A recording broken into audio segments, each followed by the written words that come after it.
रानो और उसकी 5 साल की बेटी करिश्मा बहुत ही गरीब थे।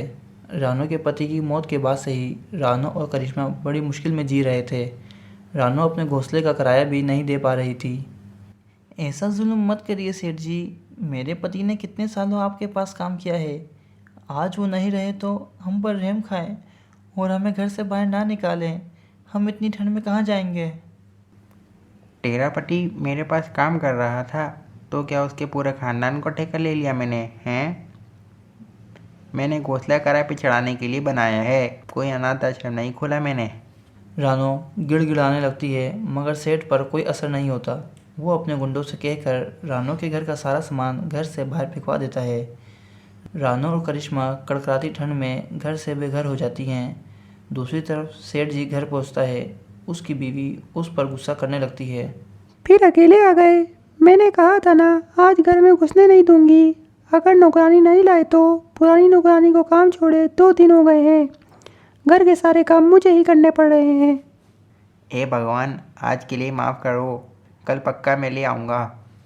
हाँ रहने दो, अब मैं तुम्हारी बातों में नहीं आने वाली। इतने मजदूर काम करते हैं तुम्हारे पास, किसी को भी कह दो पैसों की लालच में दौड़े चले आते हैं। लेकिन नहीं, मैं सब समझती हूँ तुम्हारी चालाकी। इतनी ठंड में मुझसे घर के काम करवा रहे हो, अपने पैसे बचाने की सोच रहे हो, लेकिन ऐसा होगा नहीं। साफ साफ कह देती हूँ, मैं कोई काम नहीं करने वाली। जाओ अब जाके किसी को ले आओ। सेठ कौवे को रानो का ख्याल आता है। ऐसा नहीं था कि उसे रानो के लिए हमदर्दी थी और ना ही वो रानो चिड़िया की कोई मदद करना चाहता था, बल्कि वो रानो चिड़िया के रूप में एक सस्ती नौकरानी चाहता था। वो तुरंत रानो चिड़िया के पास गया। रानो अपनी बेटी करिश्मा के साथ सड़क किनारे बैठी हुई थी। दोनों ठंड से कांप रही थी। सेठ को देखते ही रानो गिड़गिड़ा के बोली, सेठ जी रहम कीजिए, मैं वादा करती हूँ जल्द ही आपका किराया चुका दूंगी। अगर आपने हमारी मदद नहीं की तो इस ठंड में मैं और मेरी बेटी मर जाएंगे। रहम आ गया इसलिए आया हूँ, वापिस तुम दोनों चलो मेरे साथ।